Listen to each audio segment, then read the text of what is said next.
Harusnya gitu. Ya harusnya gitu. Bismillahirrahmanirrahim. Assalamualaikum warahmatullahi wabarakatuh. Di sini kita namanya diskusi mewah, mepet sawah. Sangat luar biasa sekali. Ada hidangan yang wah, pokoknya sangat nikmat di sawah ini. Jadi sambil menikmati hidangan-hidangan seperti ini, kita akan diskusi mengenai usaha-usaha Bapak ini yang telah kita lihat ini sangat berhasil, luar biasa, di khususnya Penguluan Mukti Jaya. Di Penguluan Mukti Jaya ini, Kecamatan Lintang, Kabupaten Rokan Hilir, dan menurut pengamatan kami keliling di Kabupaten Rokan Hilir ini adalah merupakan satu-satunya produksi padi yang terbaik. Nah, jadi maka itu kita akan diskusi sama kelompok-kelompok tani, pengurus kelompok tani selaku pelaku utama di bidang pertanian tanaman pangan ini. Kita bisa tanyakan tip-tip apa saja yang dilakukan sehingga berhasil.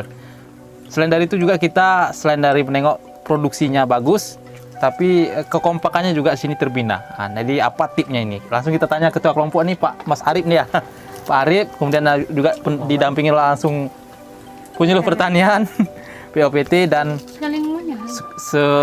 pengurus-pengurus kelompok tani yang ada. Nah, ini Pak Arif, kita tanya sedikit nih Pak Arif. Apa tipnya ini sehingga produksinya bagus, kemudian juga organisasinya berjalan seperti ini Pak Ari? Yang pertama tip untuk penanganan hama ya kan. Penanganan hama di sini kami tidak menunggu hama itu datang, tetapi kami intensifkan. Umpamanya di situ ada acara setiap hari Minggu nyemprot. Ada hama nggak ada hama, setiap hari Minggu itu kami nyemprot massal sama. Jadi kalaupun mereka nanti di tempat kita yang belum ada hama, itu hanya untuk pencegahan. Bagi yang udah ada hama kan untuk pengantisipasian kan gitu. Jadi walaupun tidak ada hama sama sekali, kami usahakan nyemprot. Karena kami kan ya ingin berhasil dalam mengharapan ladang ini kan. Nah itu tip yang untuk penanggulangan hama. Kalau untuk menjaga kekompakan memang tanaman padi ini kan lebih bagusnya kompak bersama, karena dalam bersama seandainya ada wabah ataupun ada hama itu terbagi gitu. Enggak satu-satu nanam nanti hama di situ nanti pindah lagi ke sini kan gitu. Kalau kompak ya mudah-mudahan hama yang walaupun hama itu banyak kan terbagi dengan hamparan yang banyak yang kompak tadi. Jadi agak berkurang lah persentasi hamanya itu. Dan mungkin itu dulu. Ini sangat luar biasa nih, membangun kekompakan ini sangat dinamis sekali bagi kelompok tani yang berada di kelompok tani sini. Nah, jadi mungkin kita ke inilah pembinaan penyuluhan lah. Jadi bagaimana nih Pak penyuluh nih, giat-giat nih pelaksanaan sehingga kompak ini kan tempat lain kan kurang nih. Dibagi-bagi sedikit tipnya kan. Nah, oke. Terima kasih waktunya Pak Tomiri.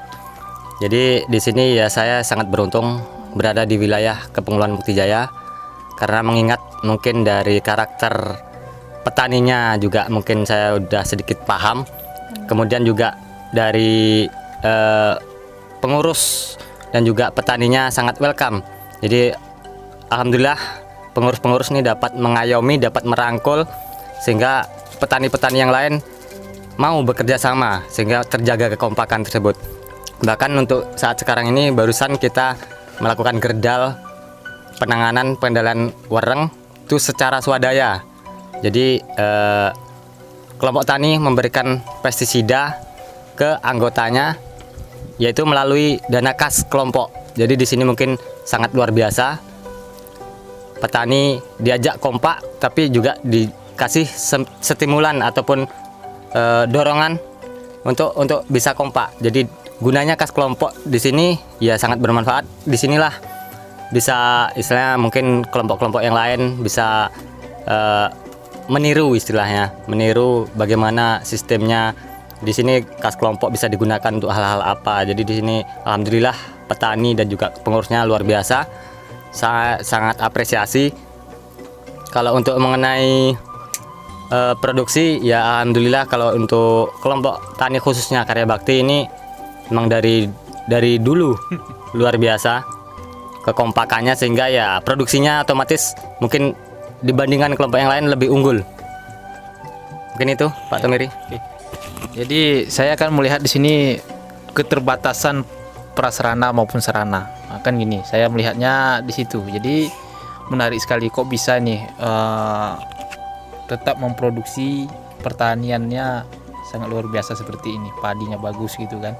Sementara sarana prasarana irigasi kemudian juga masih minim gitu kan. Nah, tip-tip apa ya ini bisa diapakan nih? Kemudian apa kira-kira yang perlu disampaikan kepada pemirsa lah? Kalau melihat dari sarana dan prasarana memang kami masih minim kan gitu. Terutama sekali tanaman padi ini kan vitalnya di air. Ya untuk musim ini mungkin karena timingnya cuacanya pas tepat. Jadi kami pun dari segi sumber airnya udah cukup. Jadi kami agak mudah. Tapi kalau untuk musim-musim yang lalu mungkin kami pernah juga mengalami, yaitu waktu itu kemarau panjang. Sementara sarananya nggak ada irigasinya. Nah itu di situ kami memang swadaya. Satu swadaya, yang kedua kami jaga kekompakan bergotong royong tadi. Walaupun kami sampai malam di sawah itu kan, dan mengambil debit air, mengambil sumber air itu bukan dekat, jauh. Itu pun kami usahakan, karena di sini bisa dibilang usaha kami ya ini aja gitu loh. Jadi itu harus kami usahakan semaksimal mungkin untuk mendapatkan keuntungan dari usaha ini gitu. Dan kedepannya mungkin kalau karena sarananya belum ada kan gitu ya, kalau memang ada dari donatur atau dari pemerintah yang membantu, utama sekali kami minta itu ya sarana tadi, irigasi. Dan irigasi itu tidak harus yang di hamparan sawah itu, karena kalau irigasi yang di hamparan sawah itu udah bisa kami usahakan. Sekarang irigasi yang melewati arah ke sawah ini dia ada di kebun sawit. Jadi kalau memang ada drainase ataupun tersier yang semen itu kalau bisa yang di kebun sawit itu. Tapi jangan pandang kebun sawitnya, tetapi sumber air itu nanti dinikmati untuk apa? Karena sumber air itu walaupun melewati kebun sawit, itu sumber airnya nanti kami nikmati untuk lahan tanaman pangan kami gitu loh.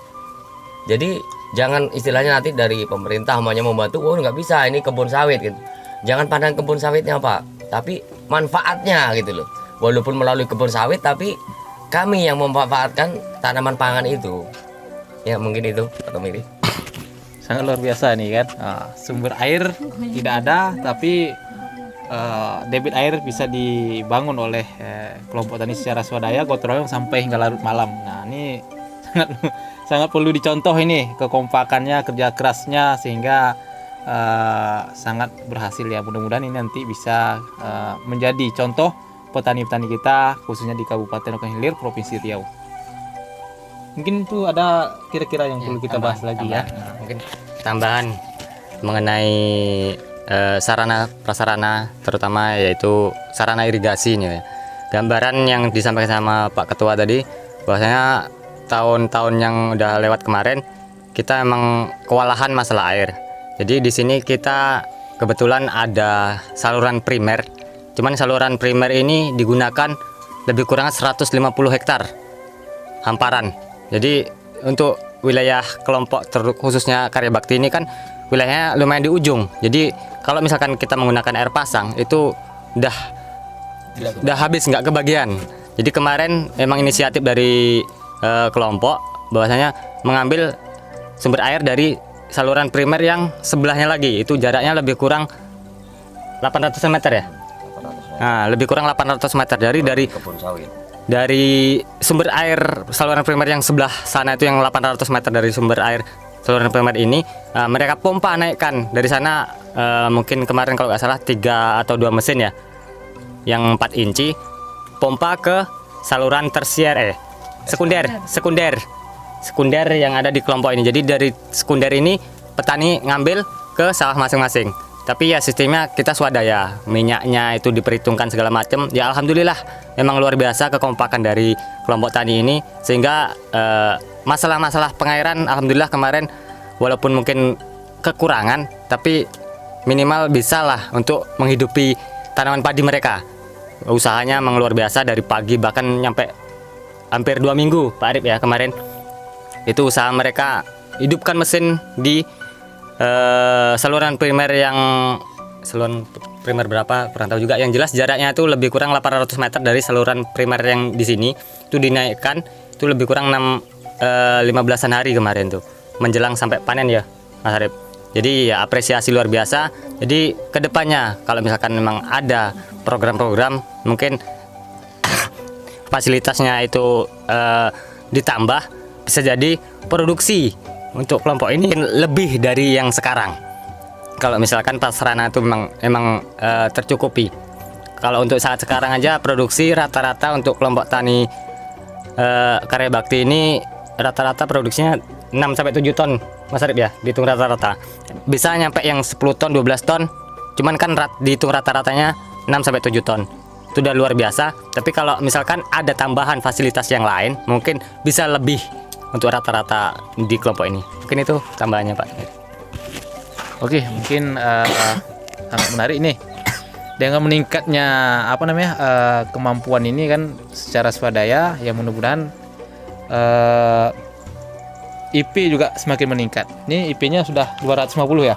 Iya. Nah, IP 250 dengan produksi rata-rata 6-7 ton. Jadi mungkin maksimal sini produksinya sudah mencapai 10 ton ya. Ada yang 11 ton. 10 ton ya. 10 ton sangat luar biasa dengan varietas yang beragam gitu ya. Mungkin itu diskusi kita siang hari ini. Mudah-mudahan ini bisa kita implementasikan kepada seluruh petani yang berada di Kabupaten Rokan Hilir. Terima kasih dari kami, host Info Pak Tani Rokan Hilir. Sampai jumpa. Assalamualaikum warahmatullahi wabarakatuh. Waalaikumsalam warahmatullahi wabarakatuh. Makan.